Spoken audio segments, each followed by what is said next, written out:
My name is Haji. I'm a third year student at York University. My program is Business and Society. And an interesting fact about me is that I'm on the York soccer team, so I'm a varsity athlete. And one thing I like to do at York is go to Founders College where they have a PS4 there and just play. I'm a fifth year history student. I am from the Jane Finch area. I am the Jane Finch Social Innovation Hub Coordinator. I attended Westview and graduated from Westview.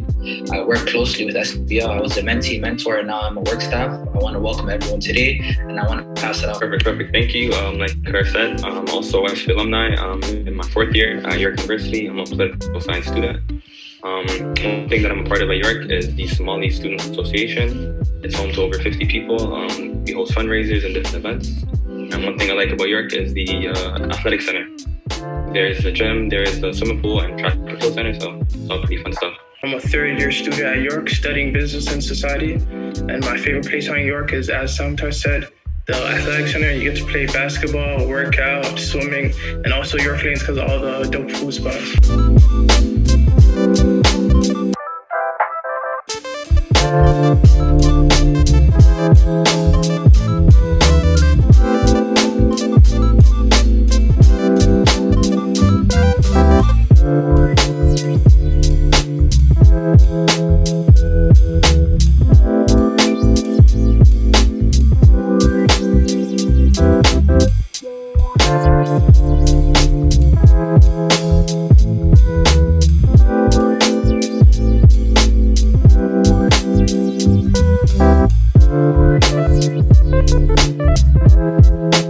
Structure of university classes are nothing like high school classes.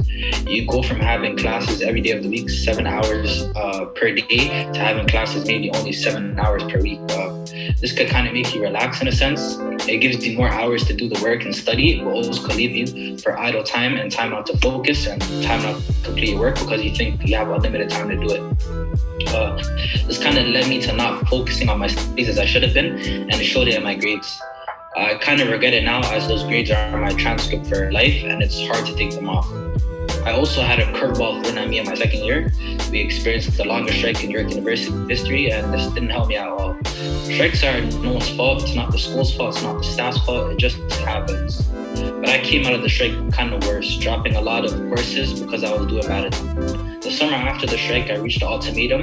If I didn't do well in the future, I would have been kicked out of school or ineligible to continue. So I did what I had to do. I started attending classes regularly, meeting with my TAs in their meeting hours and doing assignments well before they were due and studying. I was able to get multiple A's in the years following that year, and I never looked back since. University took me on a long path of struggling and almost dropping out of school to doing well and actually enjoying school.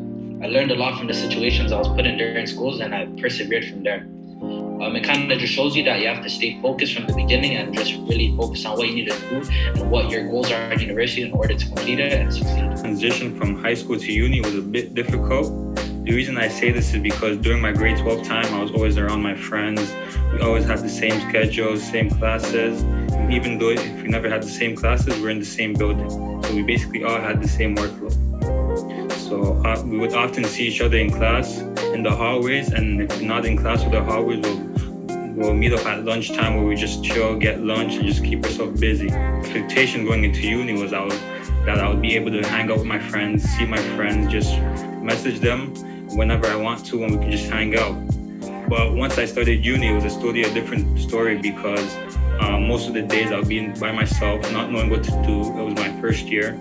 So what I would say is that your relationship in uni with your friends start to change a bit, not a lot, but they start to change because they're in different majors. They have classes at different times and they all have different workloads. So even if you had class at the same time and you hit them up, you want to chill after class, they might say they're not able to because their teacher assigned them a lot of work to do. They have to go home and study, so they can't really stay back and hang out with you. So basically that was difficult. But yeah, you had a big school at York, not knowing what to do, especially in your first year, where you don't even know the place. You're new. It's a new environment for you. But like I said, my expectation for uni was different. Although I still had fun, I really enjoyed it. Although I wasn't able to hang out with my friends, I met new people. I joined clubs. They introduced me to new people. I am on the soccer team, so I met many people. I also joined Founders College, where, as I said before, you can go in there, you can show there's a PS4, there's ping pong tables, there's a pool table, there's a vending machine. If you're hungry, you can just get snacks. My name's Sam, fourth year student. I'm just going to talk about some of the things I noticed while at York and just some things to avoid. I learned a lot myself and also from my sisters. They were great in guiding me through the whole process and made it such an easier transition from high school to university. To remember, having a good support system always helps in having a successful university experience. I'm glad programs like the SBL are now available to help students with the transition. It could have made my transition a whole lot smoother. Furthermore, the thing that is very important is time management. I can't stress this enough. This is huge, and it's something that everyone should take a closer look at. At Westview, you're at school from 9 to 3, and you're in the same building with the same teachers, and you already know what to do. At York, it's a completely different ballgame. You choose your own schedule, and when you want to be on campus, you can choose what teacher you want or even what building you want to be in. This might seem not that big of a deal, but trust me, it's pretty important to take in. You don't want to be stuck with a professor that you may not like, or a building that is all the way across campus in the middle of the winter and you have to walk from the subway station or another class, which can cause you to be late. And remember, York is home to over 50,000 different students and seats are definitely limited. I kind of put it off my first year and thought classes were going to be open for everyone the whole year and there'll be plenty of spots, and I was wrong. What I learned the hard way is that all the classes that have good timing usually get filled up pretty quickly. So classes that have times like at 10 a.m. or 1 p.m. or even 3 p.m. get taken first, and if you're late in enrolling, you may get stuck with a class at maybe 8 a.m. or 7 p.m. that doesn't fit your schedule. I don't think anyone wants to be on campus on a Friday night at like 9 p.m. or on a Monday at 8 a.m. So just be careful with your schedule and make sure you enroll on time. It was challenging for me to transition from high school to university. One big thing I suffered was procrastination. So in high school, when you procrastinate, you get away with it. You'll get a good mark, things like that. But in university, it's a totally different game. When you go to university, you gotta start everything on time. One specific case, in my opinion, that happened to me was I doing an essay and I rushed it completely because I procrastinated. I left it to the last day and ended up getting a horrible mark. That mark reflected on how much effort I put into it because I just did it just to do it, just to get that mark, and it was very bad. So I'd like you guys to take 2 lessons from me, from my talk right now. Number 1 is to not procrastinate. If I did that assignment earlier, I could have went to the writing center. Right now, the SBL rooms are open at York once it comes back up. And I could also ask my siblings. There's a lot of things I could have done to get myself a better mark. And the second thing is to talk to your T's and professors. They're human too, so if you ask them for an extension, you could get it. Almost every TA or professor asked for extension has given it to me. Whether that's 2 days, 3 days, just let them know what's happening and be transparent with them. Because they're human too and they'll listen to you if you actually have a concern or if something's actually going on. So just, those are my 2 lessons to take from my talk today, is to not procrastinate and to talk to your TA and professors. To sacrifice what you have to choose in life what is important. So it's all about balance and sacrifice for me. So just sacrificing what's important in order to succeed in school, and then choosing, okay, this is how I balance my life, or go to school at this time, study at this time, and go out at this time. So it's all about balance and sacrifice. How do you balance sports in school and university, because high school is different? So balancing sports in school and uni is difficult, but I would say since you're a varsity athlete, you have a support system around you that would help you. So basically, as a varsity athlete, you get perks.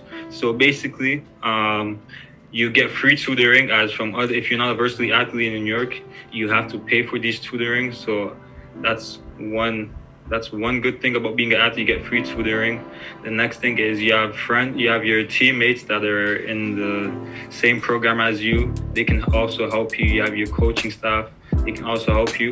But I won't lie, it's hard balancing it, because sometimes you have class at a certain time, then right after class you have to go to the alumni stadium to go to practice, and it's tiring on you. So basically, you just have to balance it out, make it work, give yourself ahead of time. So Solomon said about procrastinating on your assignments. Like, you never want to start an assignment late. So what you want to do is start very, very early. Like pretend the prof, she gave you an assignment on October 26th, and then after your assignment is due in December 1st. You know, you don't want to start your assignment late, because there's not going to be a quality in it. Like, it's not going to be your all, basically. So what you want to do is you want to start little by little at the start, and then each day it keeps on building and building. And make sure that you talk to your peers, your teachers or profs, my bad, so that they can help you. And then by the end, your work is going to be like a masterpiece because you put so much time into it.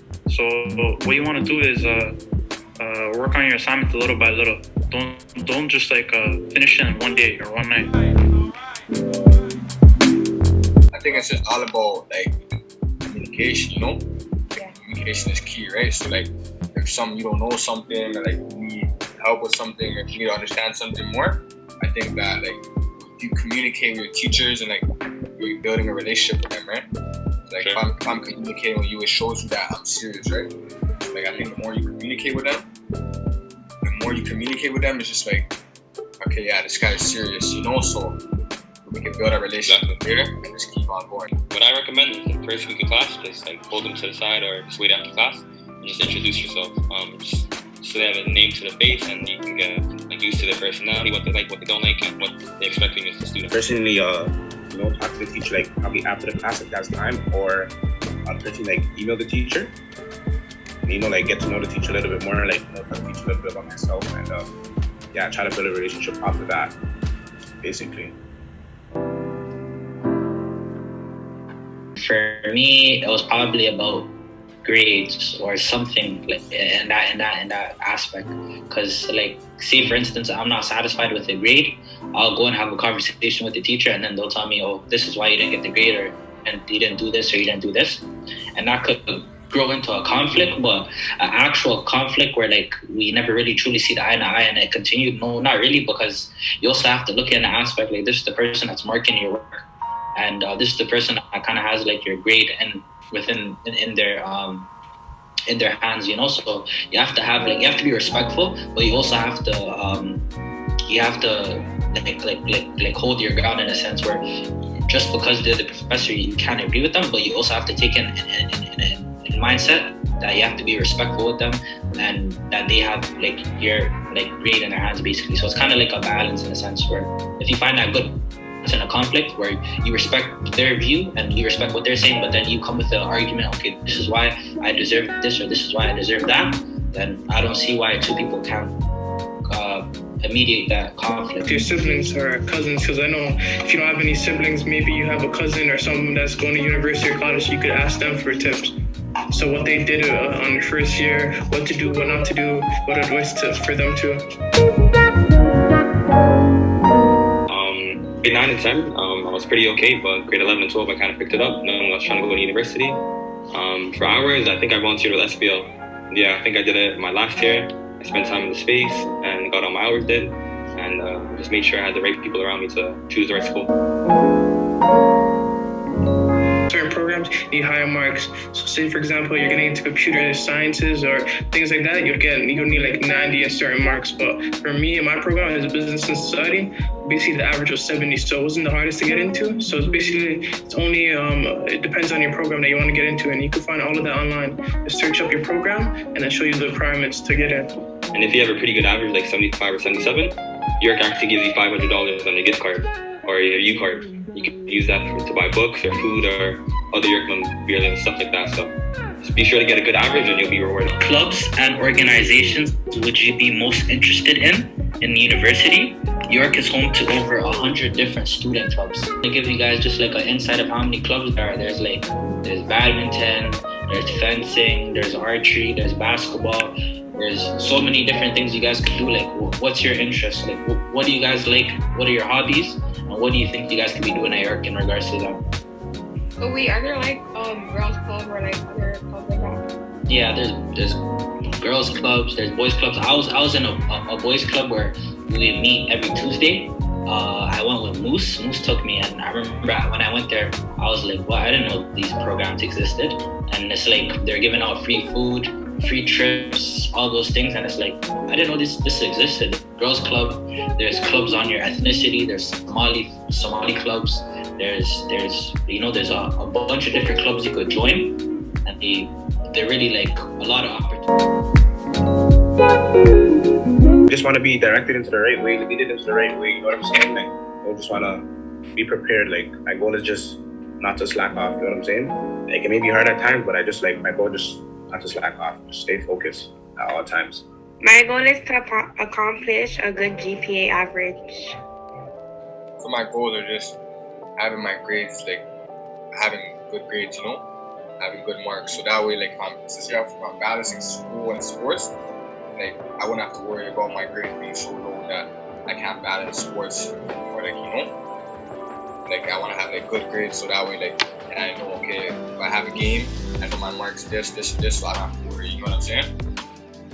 Especially like in the higher level of like sports, if you have lower marks, then you know they might say, yeah, you can't play because you did in this class, so you know.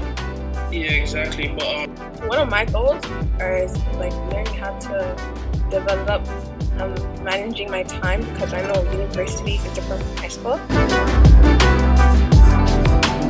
I kind of decided like second semester of grade 12, like the whole time, first semester grade 12 and all my years before, I had no idea what I wanted to do.